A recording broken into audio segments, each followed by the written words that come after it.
It seems like a lot of us did pretty good this morning. I'm proud of you guys for putting the time and effort in. Also, appreciate you guys from staying engaged. I know it's really hard when you're like, dude, I have a test tomorrow morning, and we are covering 26 different things. I appreciate you guys for staying engaged. If you got questions, I know once my test comes up, just let me know. If we covered a lot of things real fast and you were looking at a different slide deck, that's perfectly okay. That's how I got through IPAP too, but I do appreciate the effort you guys put into it. So last time we covered some tremors, we covered some movement phenomena, which aren't quite solid diagnosis, don't have the full-on treatments and prognosis, but I could definitely diagnose them with a chorea, and I want to figure out where it actually fits within that. And then I had some movement disorders that kind of fit some of these phenomena, and these are my ones where I'm thinking, hey, treatment, diagnosis, prognosis. All right. Some of our tremors that we thought about, just to kind of recap real fast for the people that are my auditory learners. We had essential tremor. That's an action tremor, meaning when I try to do something, it becomes worse. That's my kind of, garden variety tremor that I see in people. It can become disabling in older folks, but that's kind of the rule out compared to everything else. I got that cerebellar tremor. That's due to something wrong with my cerebellar. Typically, that's going to be the one, remember that video of the guy doing finger to nose, one side's perfectly fine, but then the tremor becomes obvious. It has a unilateral component to it. That's one of the only differentiators compared to the other ones with that one. Also might see some ataxic gait and other signs related to the cerebellar dysfunction. I got dystonic tremor. Can anyone show me what dystonia kind of looks like? Kind of weird pose, sorry. Kind of almost that Lady Gaga, she might have dystonia, we don't really know. But think about looking for those kind of dystonic features in a patient when we have that tremor. Am I going to diagnose someone with tremor? No, I'm going to diagnose someone with dystonia, know that they may have tremor as well.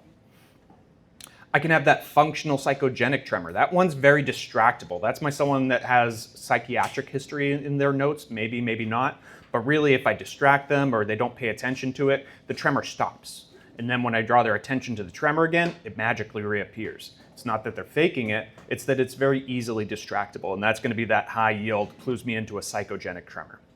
Orthostatic. Anytime we're dealing with orthostats, think standing up, sitting down. Anytime I stand up and the tremor becomes worse, orthostatic. I sit down, it goes away, orthostatic all day.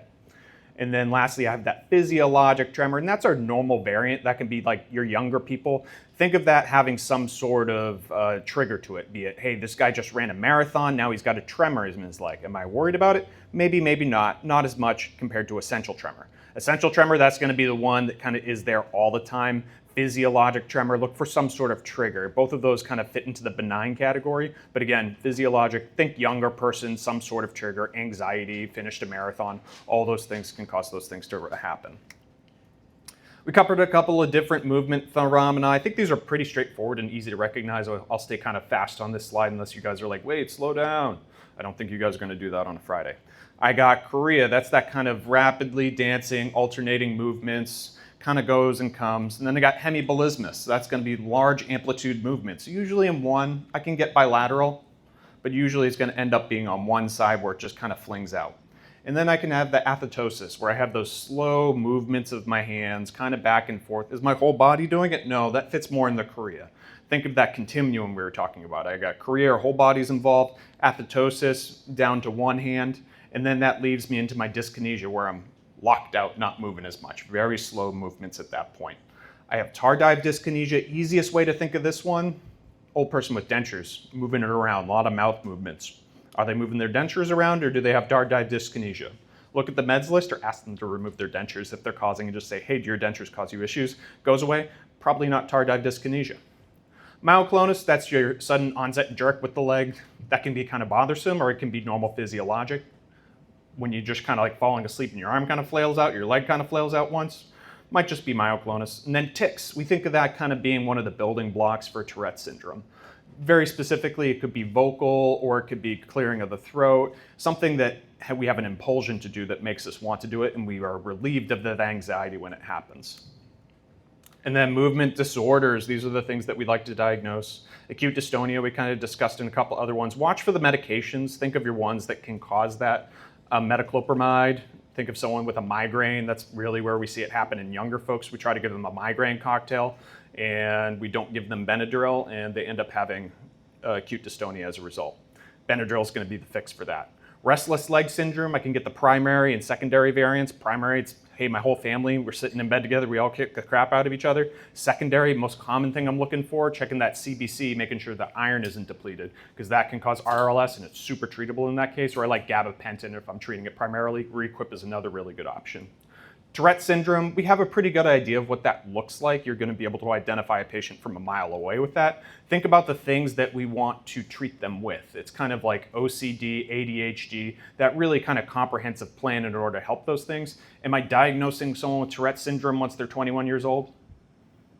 No, it's typically before the age of 18. I'm not going to have adult onset Tourette syndrome. Think of something else at that point. I have Parkinson's disease and Parkinsonianism. Parkinson's disease, all persons with Parkinson's disease have Parkinsonianism. Not all people with Parkinsonism have Parkinson's disease. Meaning, hey, I can have an underlying issue with my substantia nigra, my dopamine. I'm thinking classic Parkinson's. That pill rolling, that slow bradykinesia, that turning in block movements. And then Parkinsonianism, I'm thinking all those symptoms, brain looks anatomically normal, something else is causing that Parkinson's-like presentation. Huntington's disease, we covered it a couple of times by now. We got that CAG repeat. Think there's no underlying treatments for these ones, but mood, personality changes, irritability, dementia, as well as the choreiform movements. Those are going to be your keys to recognize Huntington's disease. Typically younger people for having cognitive difficulties, 25 to 45 years old. If you're thinking early onset dementia, think Huntington's. Also, this one has a really strong genetic predisposition, right? Family members, autosomal dominant, family history of it. Think of that with this one.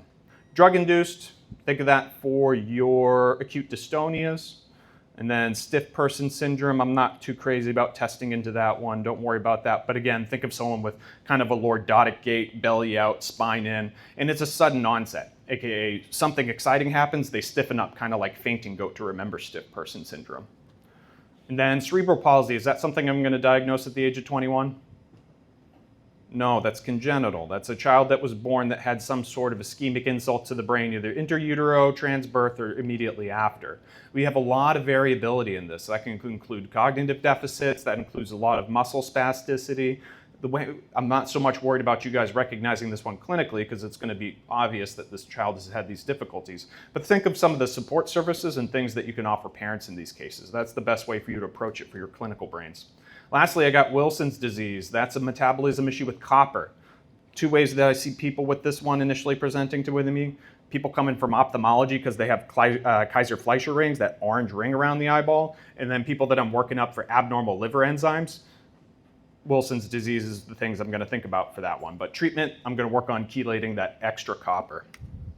All right, two quick, easy questions. These are kind of like very baseline because I know you guys just finished testing and you don't need any more questions, but I do like to give you some to at least kind of spark your brains as far as like, hey, how do I want to ask questions about these?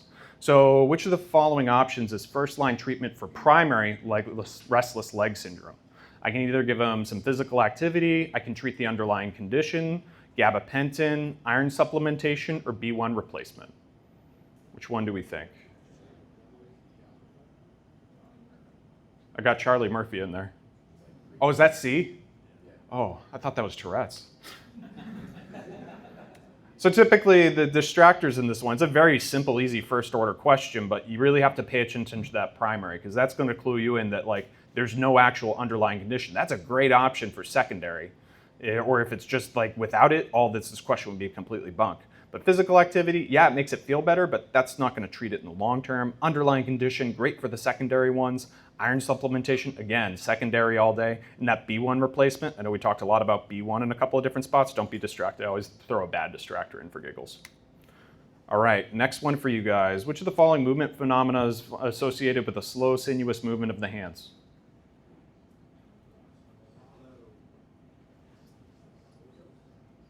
I'm hearing a lot of apoptosis in there. I think that's a pretty good option for us. Again, we're not going to go so far into those movement disorders. Knowing what those kind of look like helps with those movement disorders diagnosis, but the actual movement phenomena, it's very limited as far as how deep I can go into those. I'm just going to ask some general questions as far as clinically recognizing it. That's going to be my way to approaching assessing that. All right.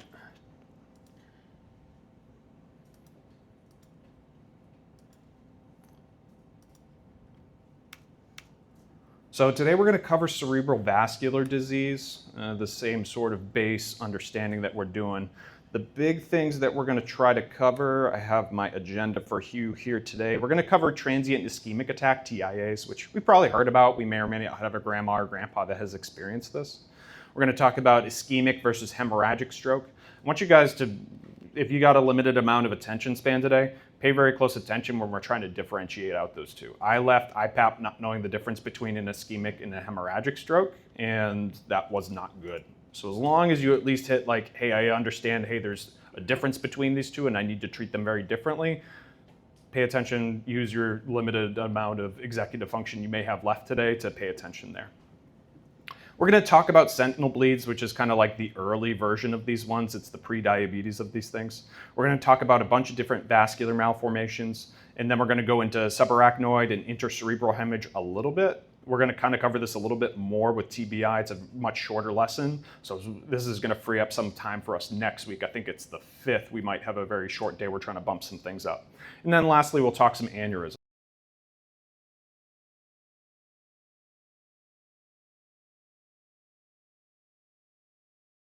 Hemorrhagic is less likely, but higher early mortality. Between the two, I'd much rather have an ischemic stroke, or excuse me, I'd much rather have ischemic stroke than have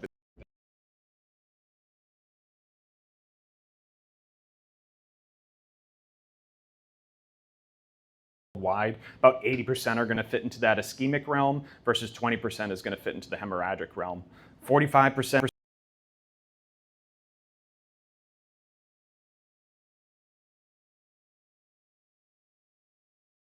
residual deficit, and about 30% of people are going to be incapacitated, meaning they're going to need a caregiver long term in order to compensate. But ischemic stroke, think, hey, something's blocking the blood from actually going to the brain, and I have anoxia as a result. Hemorrhagic stroke, something's popped, and now I have very irritating blood on brain parenchyma, which is a bad deal. And then cerebral ischemia kind of defined. I think we did that a second ago, which is all fine. There's nothing too crazy in there. One of the things, have you guys talked about the idea of last known well or last known normal yet? Was that covered in anything else yet? Okay, I'm going to introduce you to a wonderful topic. So there's this idea with strokes that depending upon how quickly you treat someone, that's going to open or close treatment options. And that's known as last known well. It used to be last known normal. Either or is fine. You may hear a lot of people saying last known normal. So let's say all of a sudden I'm sitting down with my wife, I'm 65, 70 years old, and all of a sudden I develop weird symptoms. They bring me to the ER, I'm in there within 2 hours. That's within a pretty good window of last known well.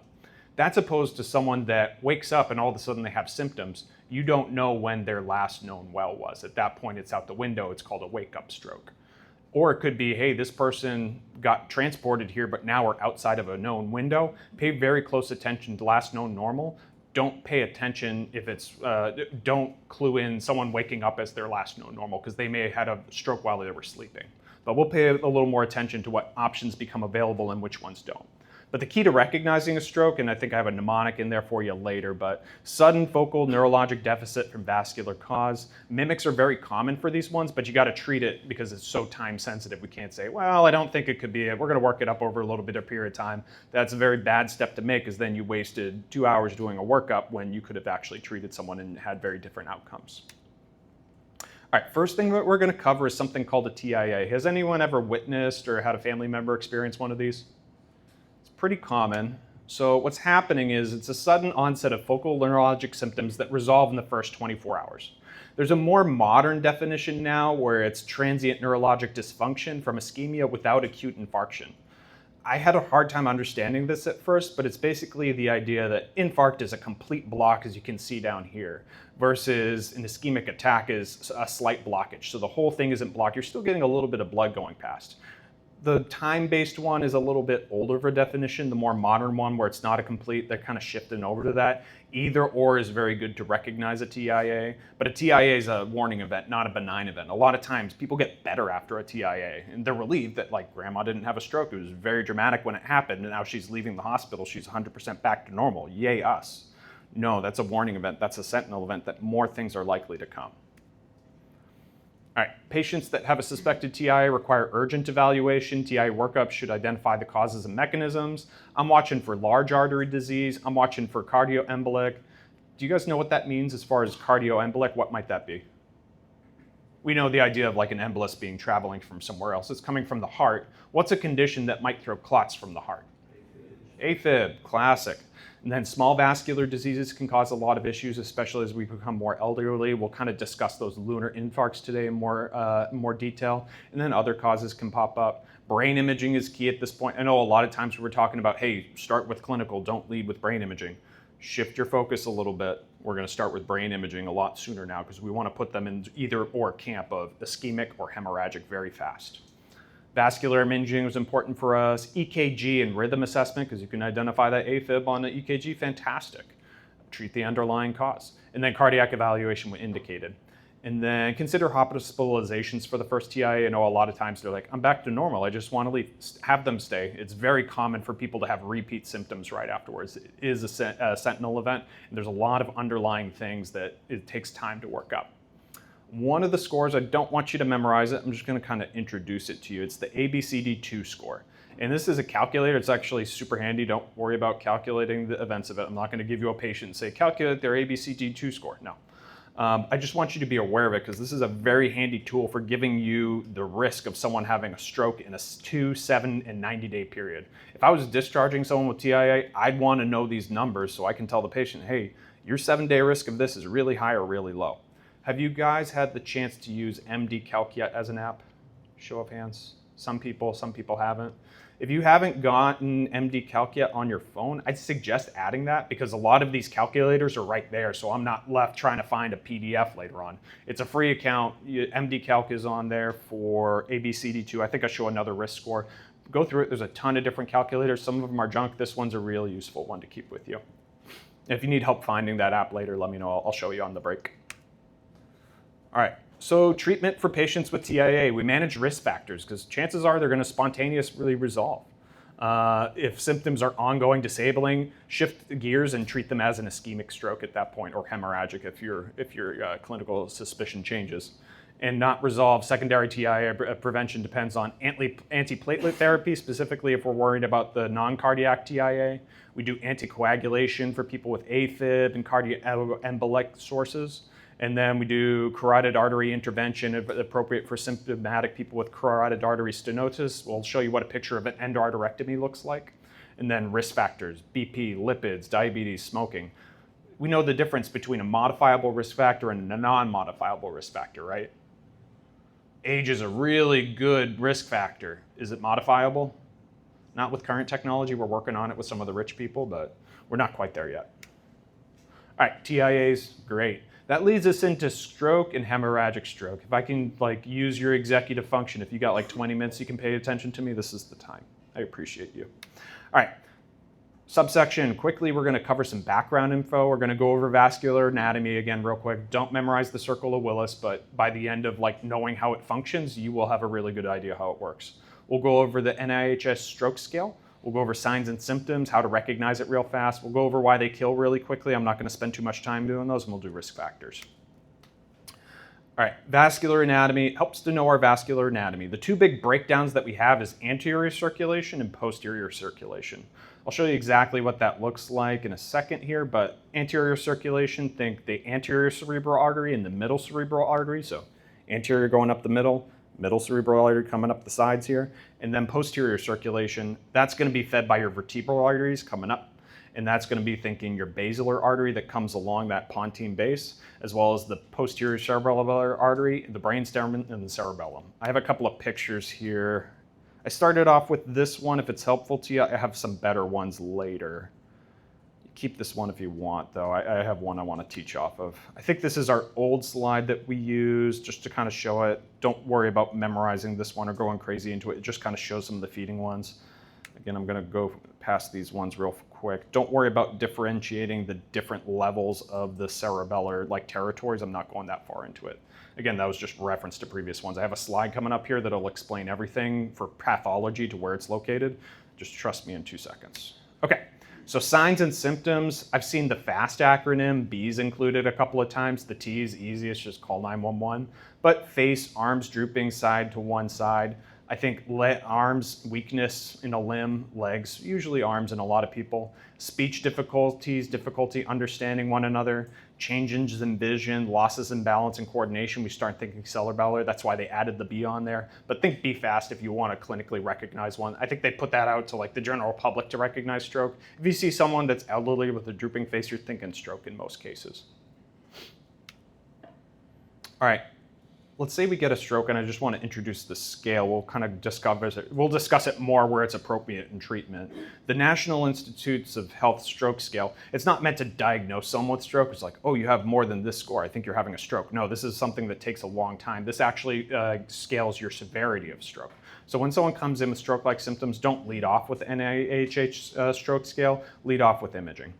But the stroke scale for you, it's right here. It gives you a score of like how severe it is, and it kind of gives you a prediction of like how bad their disability is going to be later on. It's a standard way of describing what someone's stroke actually looks like, because stroke may be relatively mild symptoms or it could be completely disabling. It gives you a score that allows you to communicate to someone else how bad that might actually be.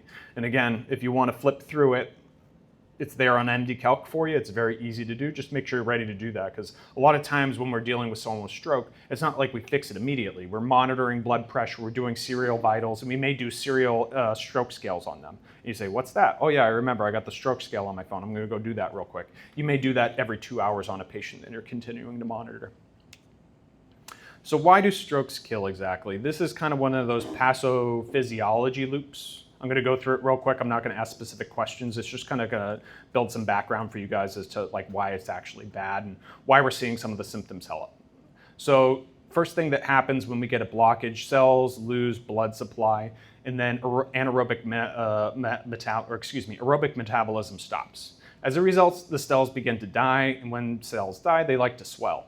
That swelling amount depends on the volume of tissue, so larger strokes tend to be more disabling for people. But as we get that mass enlarged, the tissue starts to increase the intracranial pressure. When we increase intracranial pressure, that's going to cause that blood flow to become even worse, especially for surrounding structures. So even though like one artery that's controlling a very small area is affected, that swelling and that increased intracranial pressure is going to affect a lot more from there. That increased intracranial pressure and decreased blood flow makes the perfusion even worse. The area around the infarct becomes progressively hypoxic, causing more swelling. So as it kind of progresses out, it's almost like a wave presenting out from that initial bleed. And then more swelling causes more blood flow. Eventually the brain becomes too big to stay in the cranium. Herniation is what can occur. And then we've covered a couple of different versions of herniation before. I think we talked about uncle, which is right here where it's coming down into the brain parenchyma up here is coming down into the into the posterior phalanx area. And then we can have tonsillar too, where it's where the actual like very bottom of the cerebellum can herniate through. Both of those are bad. This is your uncle, this isn't bad. Just know the difference of spelling uncle versus uncle. I'd say for testing purposes, know what an uncle herniation kind of looks like and a tonsillar herniation kind of looks like. All right, we talk about risk factors. I got modifiable ones. Hypertension is one of my big ticket items for these ones. And then I got my non-modifiables, age. Pants loves asking questions like these ones, pay attention to these ones, but smoking is a very easy one to get rid of. Diabetes, controlling that. Hyperlipidemia gets out of control. That can control a lot of clots and atherosclerosis. AFib is a very easy thing to control. Obesity and activity. Morbidly obese people are actually in a permanently hyperinflammatory state, which can increase their risk of these things happening. And then alcohol and substance abuse. Age, can't change that. Prior stroke, I can't change that. Family history of strokes, you can change your family, but you still have the genes. And then sex and race factors, again, very difficult to modify those things, as in you can't. All right, ischemic stroke. We're going to cover anterior, posterior, and lacunar.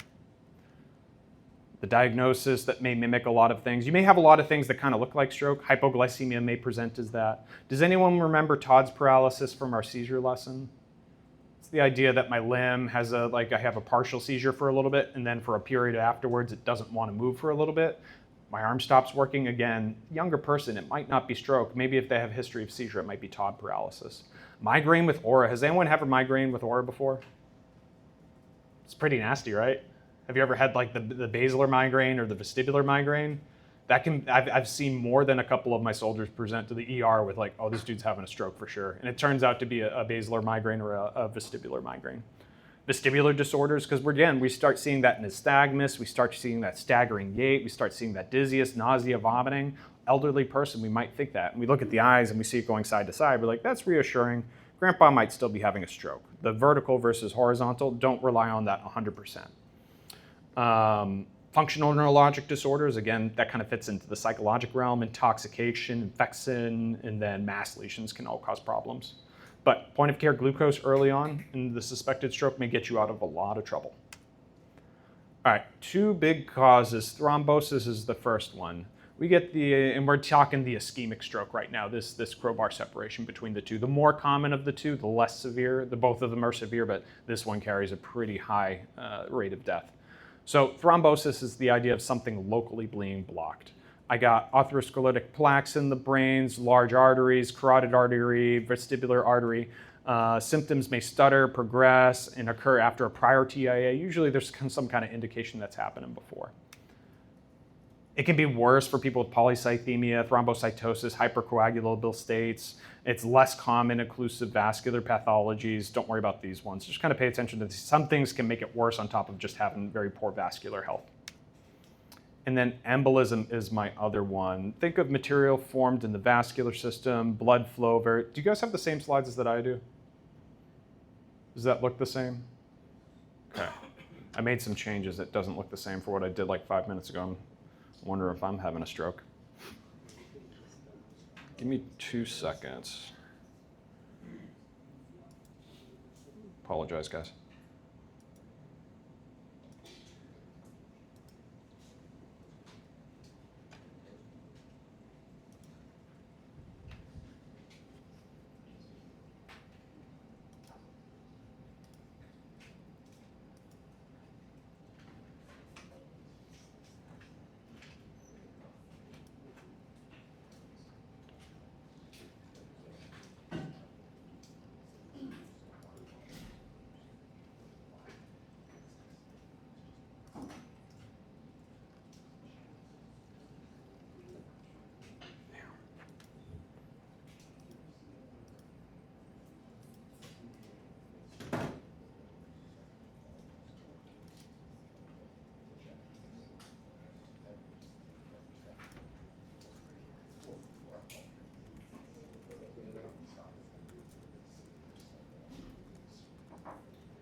Hey guys, take a 10-minute break. It's going to be worth it. I'm sorry, I just got the wrong slide deck up and it's going to throw us for a loop. I apologize.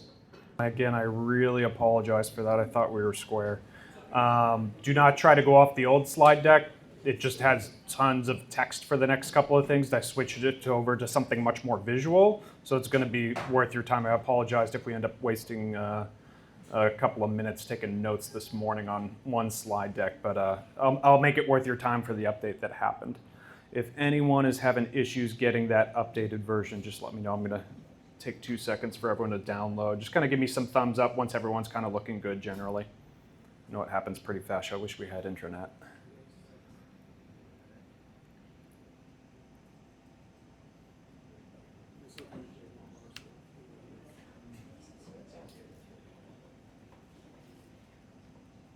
And I think for slide-wise, we left off at about 31, 32. We'll call 32 being our launch point.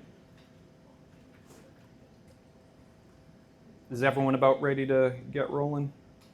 No? Need a second to download? Sorry, guys.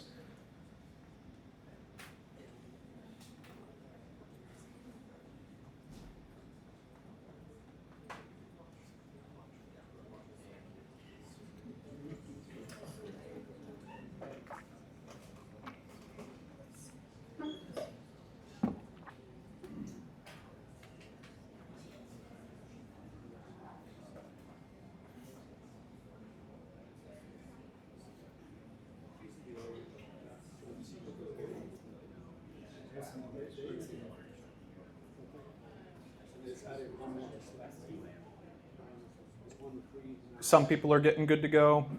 Can we get a general? We got a quorum of people already. All right, I'll talk slowly. I can't talk slow. Who am I kidding?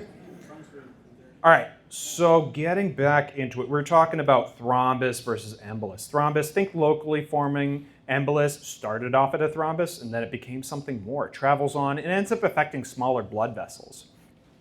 That becomes important because embolism can end up affecting smaller blood vessels more often. Thrombus ends up being the big ones like carotid arteries that ends up affecting a lot more space. When we start thinking, so we had thrombus, we had embolus, and our third way that we can have ischemic stroke is from systemic hypoperfusion. Think some sort of anoxic brain injury. Think of someone that was underwater for way too long. You can get a lot of diffusely affected areas because now I'm not getting a single point in my cerebral blood flow that's being affected. I'm thinking, hey, this guy's hypoperfused. You're thinking a lot of different areas can get affected. We're going to go over how to localize strokes in a second here. These ones are very difficult to localize because it's going to present in a lot of different areas. Don't worry about pinning it down exactly for testing purposes or applying some of the stuff coming up. This is a very dense slide. Don't worry about trying to memorize it outright because the next couple of slides are going to walk you through it and apply it to some of the pathophysiology and the anatomy so that way you understand like, oh, when this happens, this happens. Use this as like your go-to quick reference guide to say, hey, what's my one big ticket item that I need to memorize from that? So strokes are kind of built into three different types, the ischemic ones. I got my anterior circulation, which is this blue blocks here. That's going to include our middle cerebral artery as well as our anterior cerebral artery. That's going to also include our posterior circulation strokes. This is this box down here. That's that basilar artery that travels a lot upside the bottom half of the brain. I got my pontine arteries here, which help supply the blood to my pons. And then I got that posterior cerebral artery, which is covering my occipital lobes. And then I got my different cerebellar arteries coming up here. And then lastly, I got lacunar syndromes, which lack cortical signs of aphasia, neglect, visual field cuts, because again, I'm dealing with very small strokes in very different parts of the brain. I'll show you what that looks like. All right, so the first one we're going to cover is the middle cerebral artery. This is our most common location for strokes across the board. It covers this entire area here. We've seen this before in block 1, I believe. Middle cerebral artery perfusing a lot of the parietal lobe as well as the temporal lobe.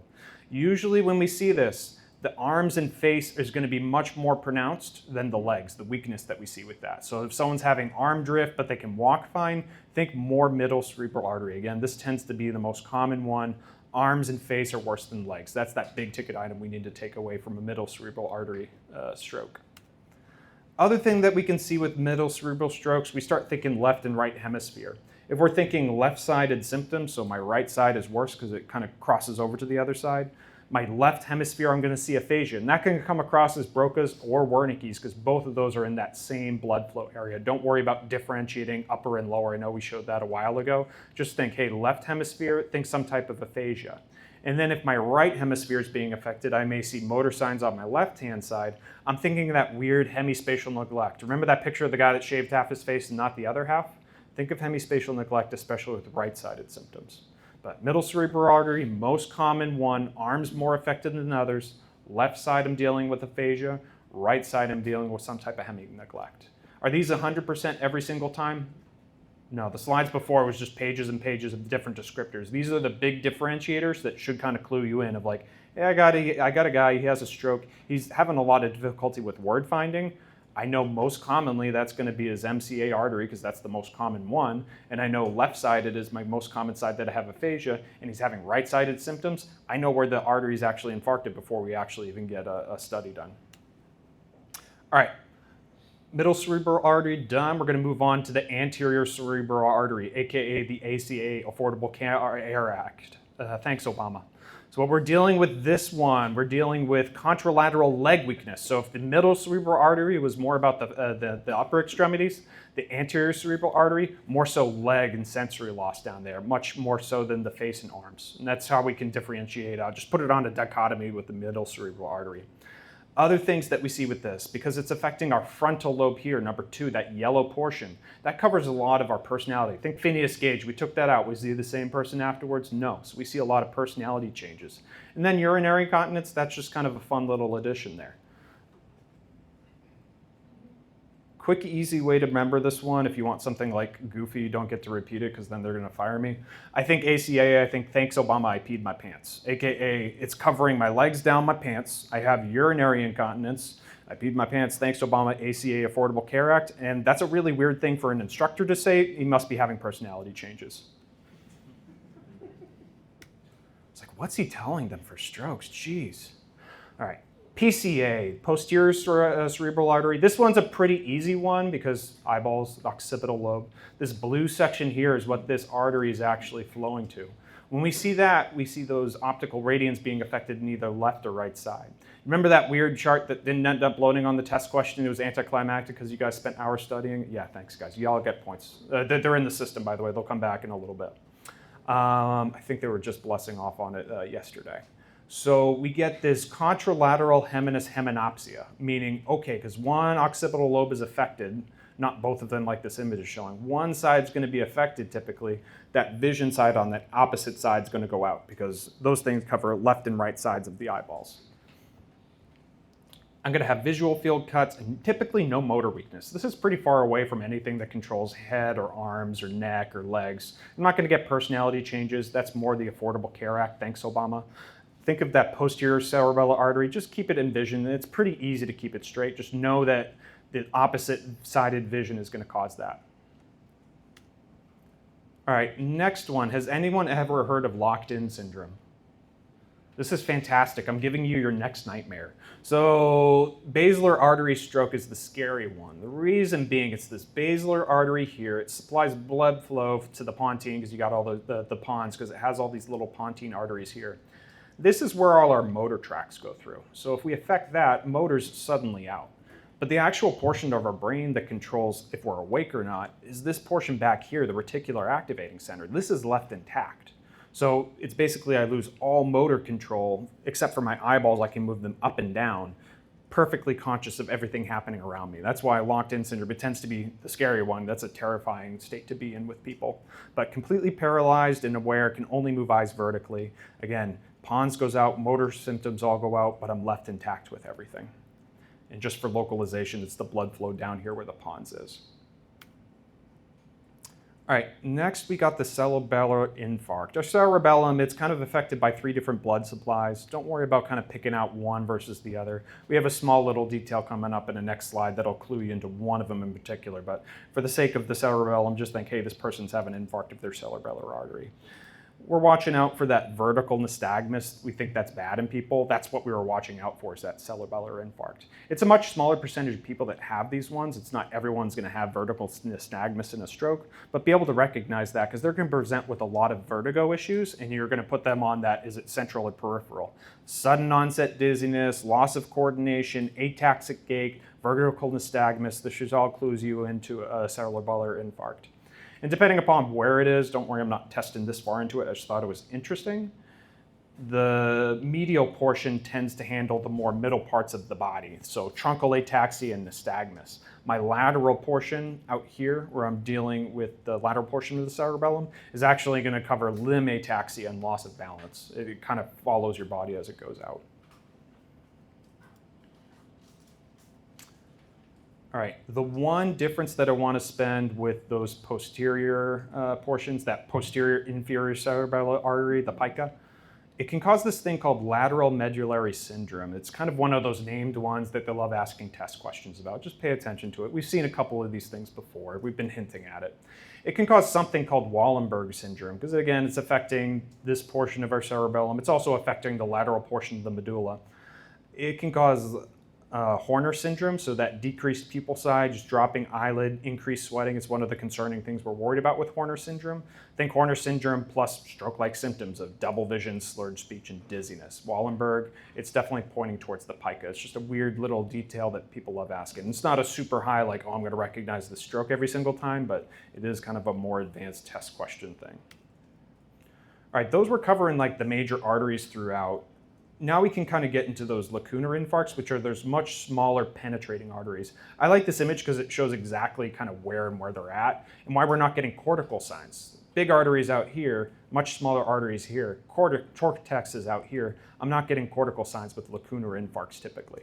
They tend to be smaller and stepwise. Someone's not going to drop dead from a lacunar infarct out of nowhere. It's going to be that cognitive decline over a long period of time, develop in a stepwise fashion. Most commonly related occlusion to a penetrating artery, these ones coming up and through. It can be anterior, posterior, it can be all over the place. But just know if someone's having like stroke-like symptoms, but very slowly over a long period of time, they're not returning back to baseline, they're not TIAs, think lacunar infarcts, especially with someone with a lot of cardiovascular risk factors.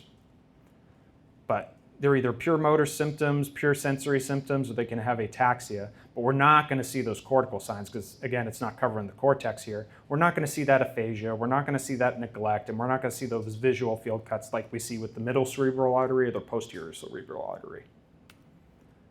All right, you can turn your brains back off. That was the hard portion of the lesson.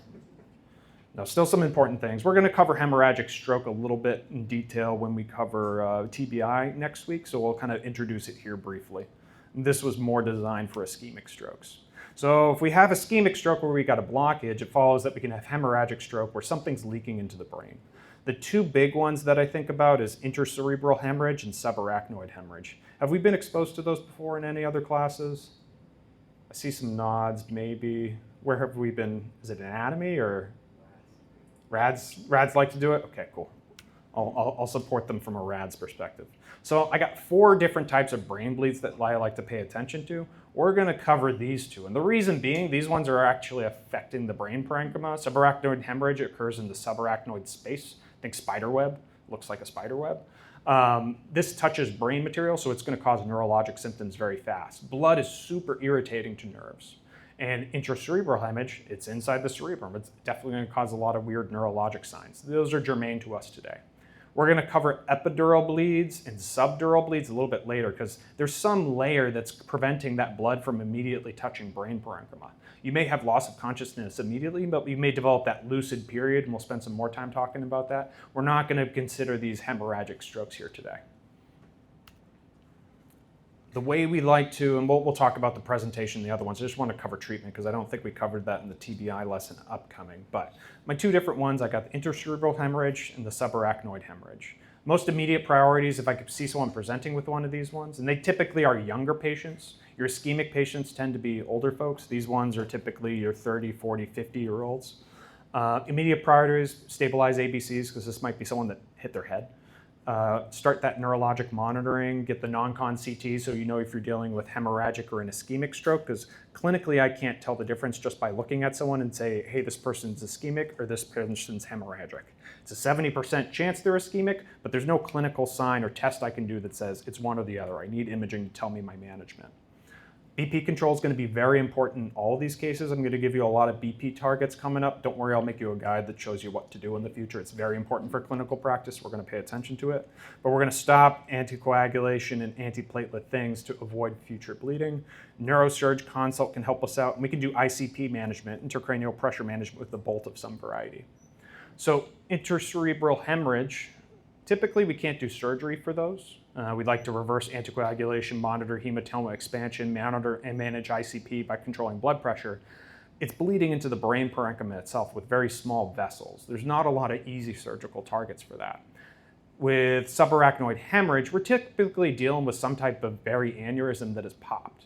Securing the aneurysm by either coiling, which is where they do endovascular, they drop off a bunch of material that kind of takes up that space and prevents that bleeding from happening, or clipping is the more classic version. Both of those can prevent the bleed from worsening. And we give them a calcium channel blocker like napodipine and monitor for vasospasm and hydrocephalus at that point. I threw in the blood pressure targets for here. I'll give you guys a reference sheet that puts it all in one spot in the next ones. Just kind of like pay attention to what we're doing here in the future. When we have a stroke, our blood pressure increases typically in both cases. The reason being your brain's not getting enough blood flow. So then your brain says, oh, I'm going to ramp up my blood pressure so I can get more blood flow. As a result, in both hemorrhagic and ischemic patients, you can see shockingly high blood pressures in them. Do I want to lower that blood pressure down to kind of correct the underlying issue? No, because your brain is trying to give itself more blood. So if I pull it down really fast, you can actually get worse outcomes. We have such a thing as permissive hypertension. What happens if we let the blood pressure go too high? additional injuries. You already have someone that had friable blood vessels. I got a bleed going on. I want to keep it down to a kind of a reasonable level. There's kind of a Goldilocks zone for hemorrhagic. So with intracerebral hemorrhage, between 150 to 220, if they're presenting between that kind of higher one, I want to bring them down between 140 to 130 range. And that's going to be slowly over a long period of time. If I move someone's blood pressure super fast with IV meds, that's going to cause more problems than I want.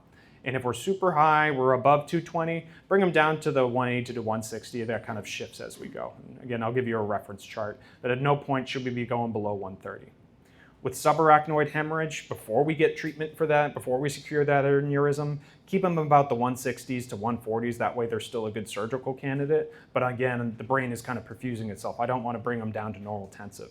After the aneurysm is secured, let them go nuts. Give them let the brain naturally perfuse itself, because again, I've stopped that bleed. I can allow the blood pressure to increase, so I'm avoiding that anoxic injury. Then we're going to monitor for signs of hyperperfusion, worsening condition, worsening stroke scales, and then gradually controlled changes with nicardipine, labetalol are really good beta blockers we can use, and then stop all the antiplatelet, no anticoag drugs, or reverse if we're able to. All right, that covers it for hemorrhagic stroke. We'll cover those in kind of brain bleeds again. I know there was kind of a chunk of that out and it's kind of weird, but once we cover brain bleeds, you'll be like, all right, I get how to manage it in stroke setting. Now I understand them from a brain bleed perspective. We'll pay a little more attention to that. All right, diagnostic studies. You guys got this during RADS. Non-con CT is what I'm going to reach for. It happens fast and it needs results fast. We're looking for bleeds. You can tell it's a bleed because of the way it is. It's inside the brain parenchyma concerned. And then when we have it out here, it's kind of around. I'm thinking more subarachnoid hemorrhage in this case. All right, hemorrhage stroke, looks bright white, should show up earlier. MRI can be a little more specific. I think that's in a future slide. Non-con CT hemorrhage appears, yeah, that's all the same stuff again. And then MRI can be a little more acute infarct. If it's like catching it super early on, you can follow up with that one if you need to. Usually start with a non-con CT, you get nothing as a result. You're like, I'm gonna get a brain MRI because I'm still getting a lot of weird neurologic findings. You may find the bleed afterwards, so keep it in your differential. Even if they're kind of presenting as a stroke and you get a negative CT, that doesn't necessarily rule it out right. All right, diagnostics. Let's talk about treatment for those ischemic ones. Sorry, this is a little out of order, but the treatment for ischemic stroke is way different than your hemorrhagic ones. So the big three things we want to do is identify the cause of the neurologic deficit, where's the stroke actually coming from, get imaging, do my clinical assessment and say, hey, I definitely think this is middle cerebral artery territory. And then you need a plan for immediate action. We need to stabilize the patient, and we consider them for lytics. We're familiar with thrombolytic therapy, correct? Did we get that in pharmacology? Tenecteplase, alteplase. We kind of knew them as drugs that do things. We don't know fibrinolysis yet. Oh, this is great. I'm so excited. And then we can do anticoagulation as well. But we'll talk about whether or not we're a candidate for some of these things, because we have drugs that can break down clots. Are we familiar with that concept? Cool. We have a start point. Do we want to give that to every single ischemic stroke patient? No. There are some people that are good candidates for it, and there are some people that are not so good candidates for it. Be it they're not going to get a lot of benefit out of it, or we have a lot of risk of rebleed, because when we break down one clot, or do we break down all the clots? We break down all the clots. So the chance for rebleed, especially in damaged blood vessels, is very high in these people. So there's kind of a sweet spot. It's changed over the last couple of years. I'll show you what the latest one looks like. I'm not going to go too heavy into it. I may have one question based off of it. Again, I'm going to make you guys a quick reference guide for the next one, so it's not as terrible as it needs to be. All right. Permissive hypertension, ischemic stroke. I like to keep these guys a little bit higher. They're not actively bleeding. The brain's trying to perfuse itself. Let it go high. 220 is kind of your upper limit, diastolic of 120. Esmolol works pretty good for kind of controlling these things for avoiding vasospasm. If we're not doing thrombosis, keep them at that permissive hypertension, so that way the brain perfuses itself as much as possible as you continue to stabilize them. If they end up being a candidate for thrombolysis, you have to bring their blood pressure back down a little bit so it hits that threshold. Currently, it's about 185 over 110. I think it's been that way for a couple of years. That's as of the 2019 update. I don't think they've updated it since, but it looks pretty good for that as of this morning. All right, medical care, tight control of temperature, liberal use of antipyretics. Make sure we're doing resus with normal saline, IVF. fluid maintenance. Hypotonic fluids can draw off a little bit, might worsen the cerebral edema. Blood pressure control will allow them to go high and start bringing them back down if you're thinking about doing fibrolysis. Watch for worsening disease, think edema, increased intracranial pressure during those neuro checks, during those vitals, and repeating those stroke scales as needed. So let's say we make the decision to do thrombolytics. Ideally, we're within 4.5 hours of last known well. That doesn't include wake up. So if it's past that 4.5 or I got a wake up stroke up to 9 hours, consider advanced imaging before you want to give them that. If it shows soluble tissue, you can have the discussion with the family and say, hey, this is a risk, but it may restore some function. Really get that advanced imaging, make sure there's actually something worth saving. It can still do it out to 9 hours. If you're doing outside the 9 to 24 hours, that's really not supported by a lot of literature yet. They have some ongoing trials, but again, the risk of bleed versus soluble tissue, we're getting to the point where, hey, this is not worth the benefit. We're going to cause more harm than good.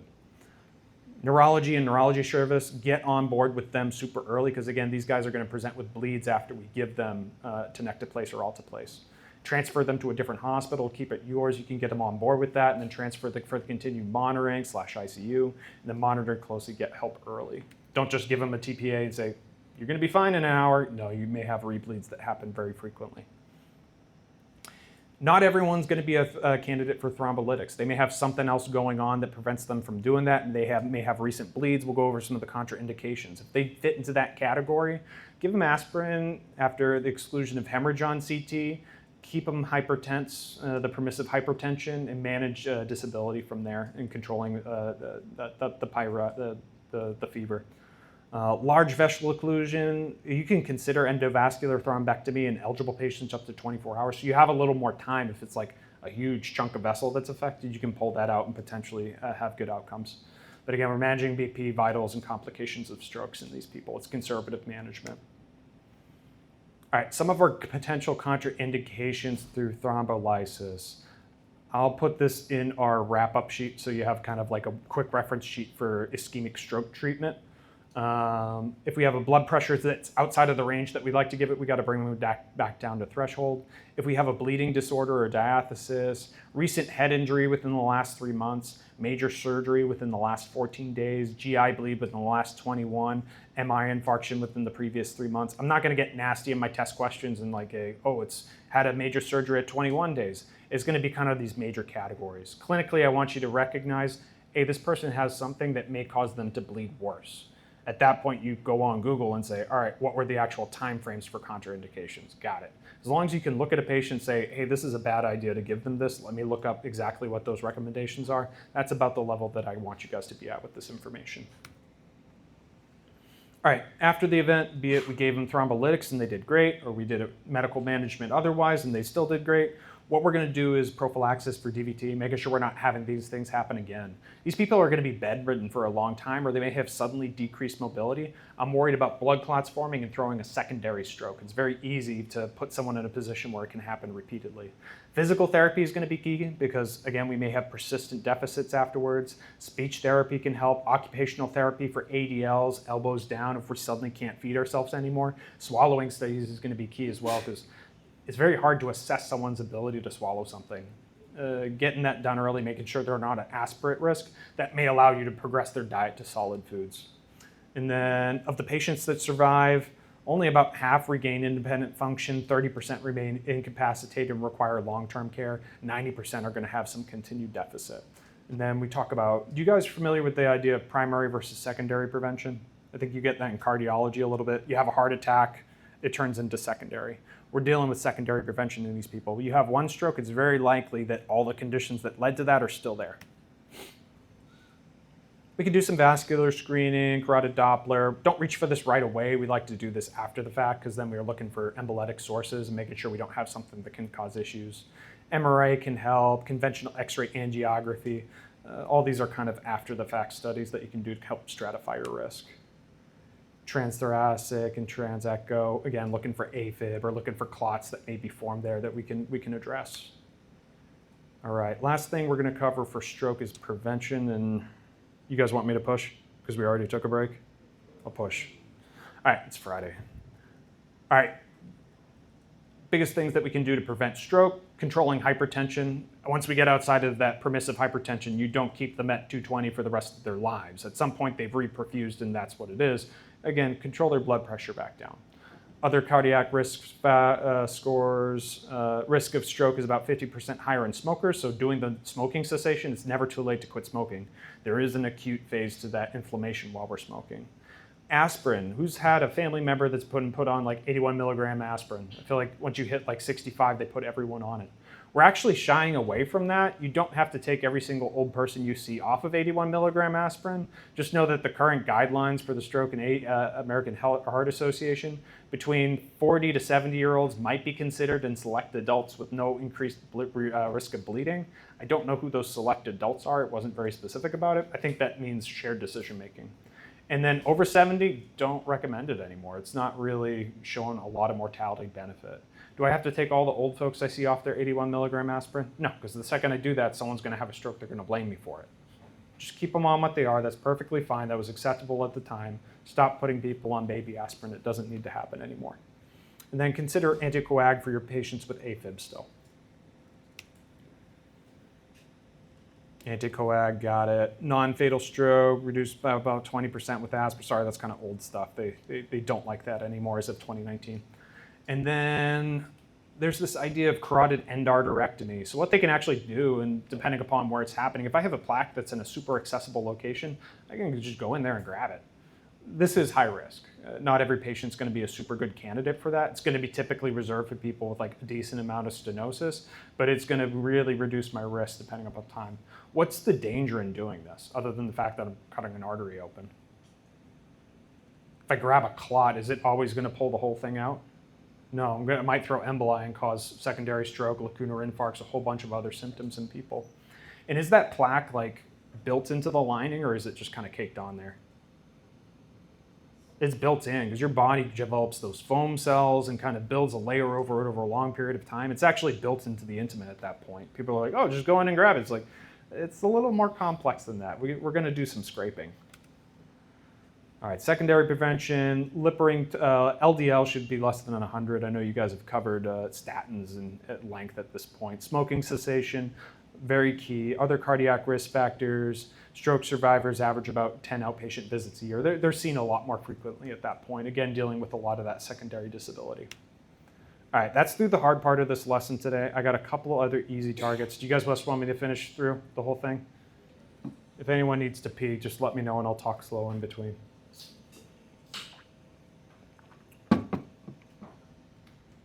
All right, we're going to cover a couple of vascular malformations. Only about one of them scary. The rest of them are kind of like weird findings you'll see. You'll see them all the time on imaging. Just I want to introduce them as topics so you don't get scared when you see them. First one is going to be an atriovenous malformation. That's when an artery and a vein don't really have a capillary bed that go in between them, and as a result, you get these kind of very tortuous veins because blood pressure in your artery is much higher than your vein. Your artery has those like 3 different layers. Vein is just kind of like a tube. When you put that very high pressure in there, it causes it to balloon out via Laplace's law, and you can get these very weird kind of findings. Has anyone ever seen an AVM on someone's arm before? It looks very strange. I'll show you a picture later. All right, other one that we can get is this developmental venous abnormality. I'll show you a picture of that. This one isn't as concerning. You can consider it a normal physiologic finding. It's scary to see it on imaging, but it's not this. It's distinctly different. Cavernous angiomas. I'll just jump right into it. Sorry, this is just an overall slide. So AVMs, abnormal blood. It can collect like this on the brain, just kind of looks like a weird abnormal pattern. These are pathologic. These are bad. We have to go address these things because, again, I have much too high of a pressure going on veins that aren't used to handling that. It's very susceptible to bleeds. It can cause an SAH very easily. AVMs, very irregular, just kind of looks like spaghetti thrown on the brain. Imaging, it's going to show bright white kind of squiggles everywhere like worms. Massive irregular tortuous vessels over the posterior region. Is this patient going to be symptomatic? Other than the brain's out of the head? Probably doesn't help. No, not typically. They're just going to sit there and exist because that malformation has been there for a long time. It's not really doing anything. If it bleeds, you're going to have the sudden symptoms of an aneurysm or SAH.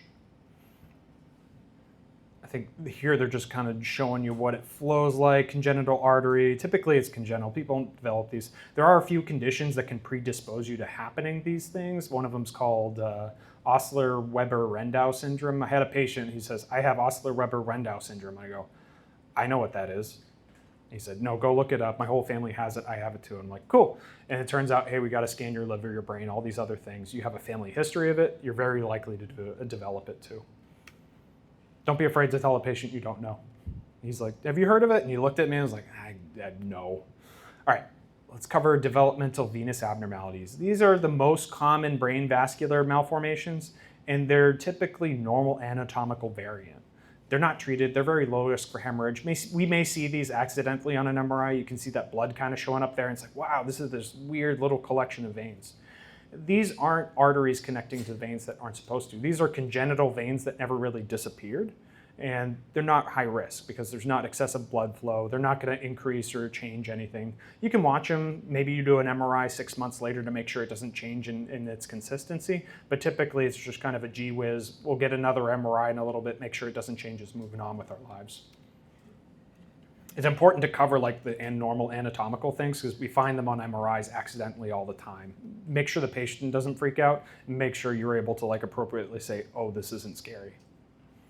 All right, cavernous angiomas. This can kind of be concerning. This can kind of be not, depending upon what it's doing. They're typically asymptomatic, even though it looks like that's a huge chunk of your brain. It kind of looks like a brain tumor. It's just like an abnormal finding of abnormal finding of capillaries within the brain. That bed may have been that way for a very long time. It doesn't necessarily have high pressure going into it. These things aren't going to change over time. We typically asymptomatic. We observe them for hemorrhage over time. But again, surgery really not indicated unless there's a lot of serial changes. If you notice, this one's inside the brain parenchyma itself, versus the AVM is kind of sitting over the top. These are the two very different things that kind of differentiate it for you. And again, tracing whether or not it has an arterial supply is key. And then lastly, we can have telangiectasias. I think I got one on the skin here. You guys have not had dermatology yet. Is that senior semester? Okay. Are we familiar with the idea of telangiectasias? Just from what course? Is it anatomy? Which one? Pathology? Okay. Is it scary when we have telangiectasias, or is it just kind of a strange finding? Basal cell, okay, so identifying it with those ones. So not always, telangiectasias can be normal, they can be not. Typically, these aren't concerning for us. They can happen on the skin, they can happen in the liver, they can happen, it's just an abnormal kind of outcropping. It's not necessarily having arterial supply to it. It's not going to look like a crazy bunch of spaghetti worms. Again, these ones, no super treatments. Don't worry too much about telangiectasias. They'll show up on MRIs as well. So to kind of cover developmental abnormalities, don't freak out. Cavernous angiomas, don't freak out. Just kind of watch it, make sure it doesn't change. Telangiectasias, do not freak out. AVMs, you freak out. You got to freak out about something. It's not a good test question if you don't. All right, subarachnoid hemorrhage. I think we beat that one to death and we're going to cover it in another course. Let me make sure there's nothing crazy. Sorry, I'm reorganizing the slides so they kind of flow a little bit better. Most common cause, ruptured cerebral aneurysm for the cerebral. I think we covered that. I think this kind of hends itself. I think I left this here because we're going to discuss the aneurysms in a second. So two most common aneurysm morphologies. I see the saccular where it kind of like balloons out. You know when you start to blow up a balloon, it's kind of really hard. And then once I get to a certain size, it becomes a lot easier. That's the same exact thing that's going on with aneurysms. It's Laplace's law. As that surface area increases, it's going to expand in size much faster. You'll see that applied when we start saying, all right, do we want to do something about this aneurysm or not, be it aorta, be it in the brain. It's going to be based upon, hey, how quickly is it increasing in size? And once it hits a certain threshold, that balloon's going to be much easier to blow up. It's going to increase the risk much more significantly. Circle of Willis, again, is that common spot we see these ones happening. And I can get the saccular where it kind of balloons out like that, or I can get the fusiform where it's kind of like sausage shaped. The whole artery is affected, not just kind of outpouching out. Both of them are options.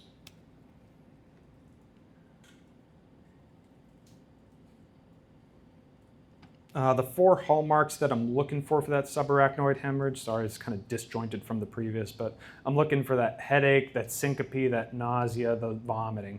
Remember the Snoop mnemonic for headaches? For my people that have been med techs or medics before, we always ask those questions for headaches. The thing you're looking for is that subarachnoid hemorrhage, because it's going to present with headache initially. If it's the worst one of your life, if it happens immediately after sex, if it happens after we hit our head, those are all concerning signs for subarachnoid hemorrhage. Here's kind of an image of what it looks like. Again, that blood on top of brain tissue, very irritating, kind of cause a lot of like weird neurologic symptoms, seizures, decreased level of consciousness.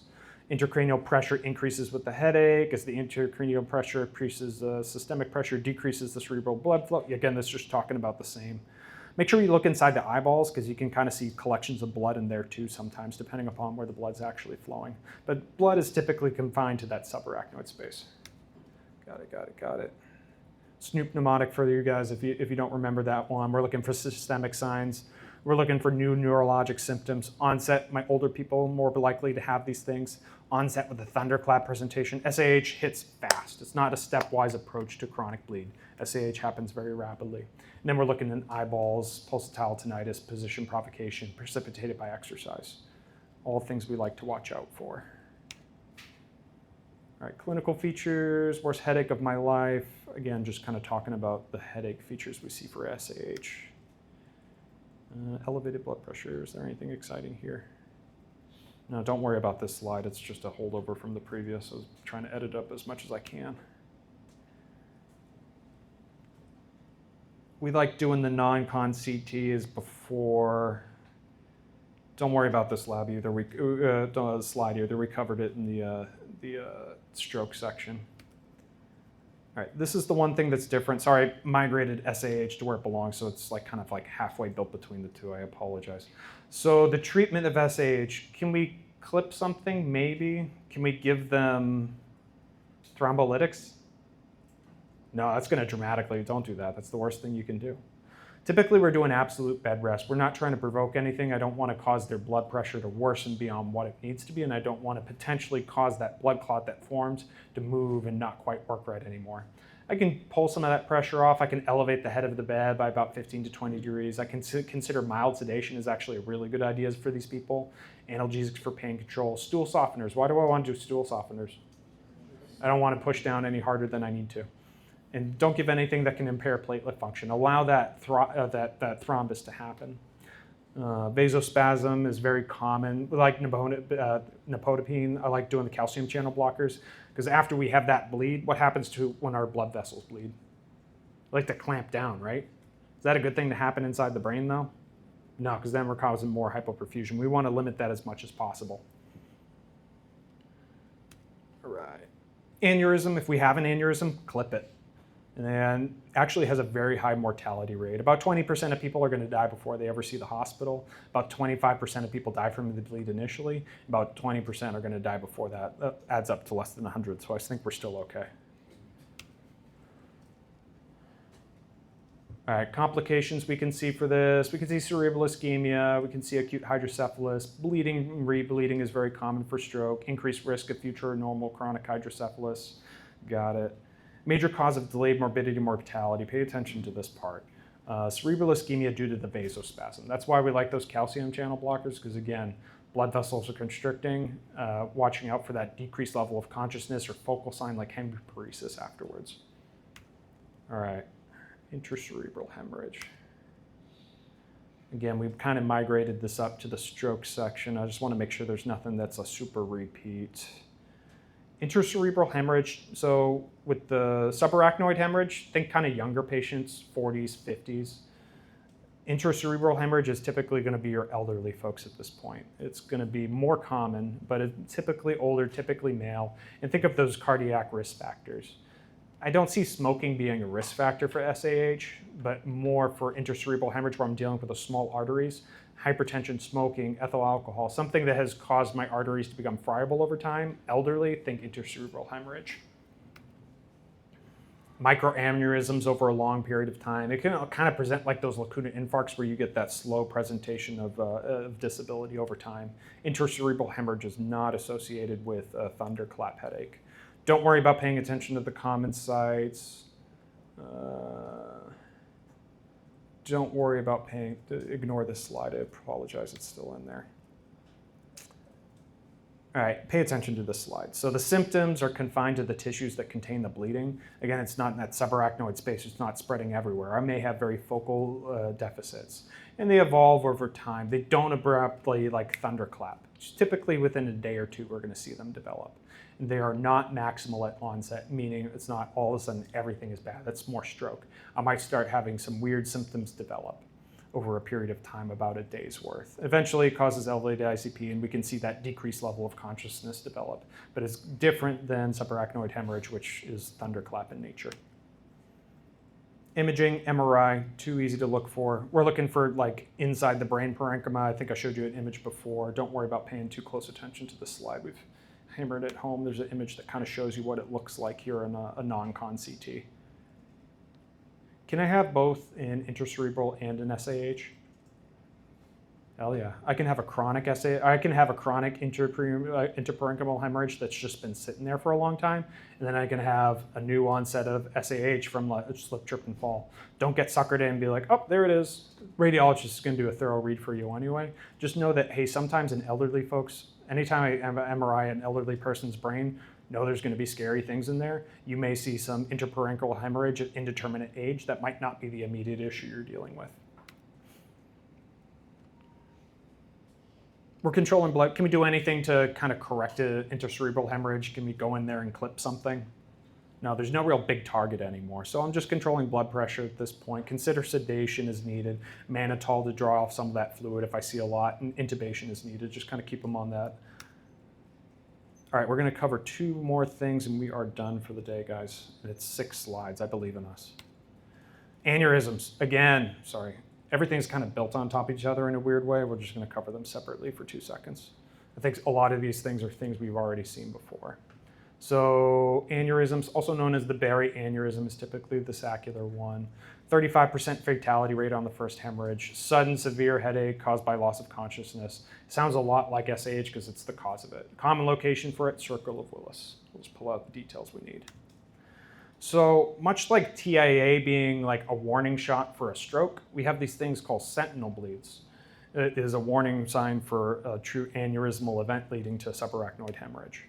So a sentinel bleed's typically diagnosed on a sentinel hemorrhage made retrospectively, meaning people will have like a sudden onset really severe headache that goes away on its own, and then they have the actual true aneurysmal bleed like a few days later. About 50% of patients say, yeah, I remembered having this like worst headache of my life, and then I didn't do anything about it for several weeks. Only about half of those people actually get seen. Even if someone's doing a lot better, but they still say they have thunderclap symptoms, go get the imaging, because if you find that aneurysm early, you can prevent that from happening. That's why sentinel bleeds is like a separate thing to pay attention to. Aneurysms themselves, very closely related to that subarachnoid hemorrhage. Rupture usually comes from increased intracranial pressure, so it can be caused by Valsalva, coughing, sneezing. Sex is the big one to watch out for, making sure we're asking those. Sorry, go ahead. Sorry, so just a little bit of clarity with regards to the sentinel bleed. Yeah, he's asking about the sentinel bleed for clarity. It's not really identifying where the bleed is coming from, it's just a bleed that was never addressed. He's asking if the sentinel bleed is localized to a certain area. Rather than, because it, Don't worry about, the sentinel really isn't like a localization. It's always going to happen here. Your circle of Willis is where most of those aneurysms are going to happen. It can happen in other areas.